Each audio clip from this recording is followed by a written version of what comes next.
Good day, I'm Clay Robinson, a soil scientist and member of the American Society of Agronomy and Soil Science Society of America.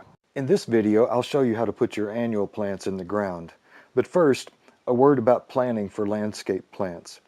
This Italian blue cypress may be 5 feet tall in the garden center, but grows to 60 feet or more.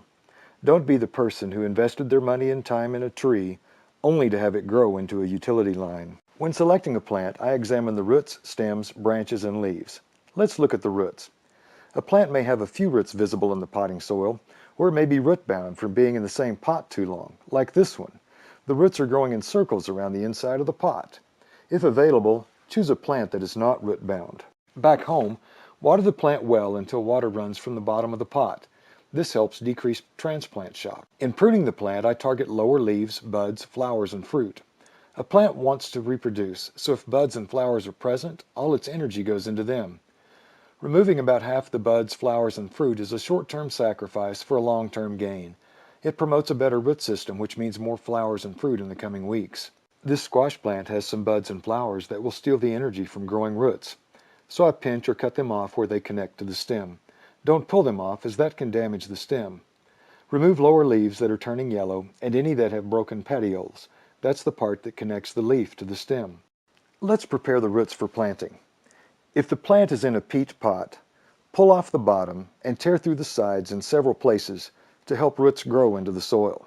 If the plant is root-bound, use a trowel or other small tool to gently tease the roots out from the mat.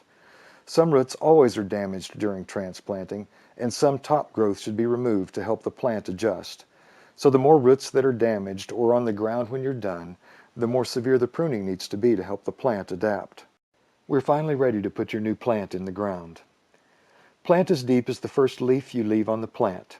This anchors the plant well, and on many plants, new roots can grow from the nodes of the leaves you removed. The nodes are the swollen places on the stems where the leaves and branches start.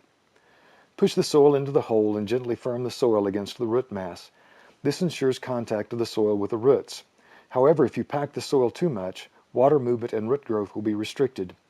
If available, put mulch around the base of the plant.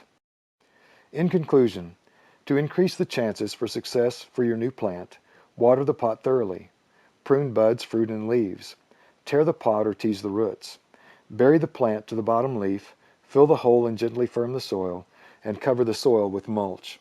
Again, I'm Clay Robinson. Thanks for listening, have a great day, and may your plants live long and prosper.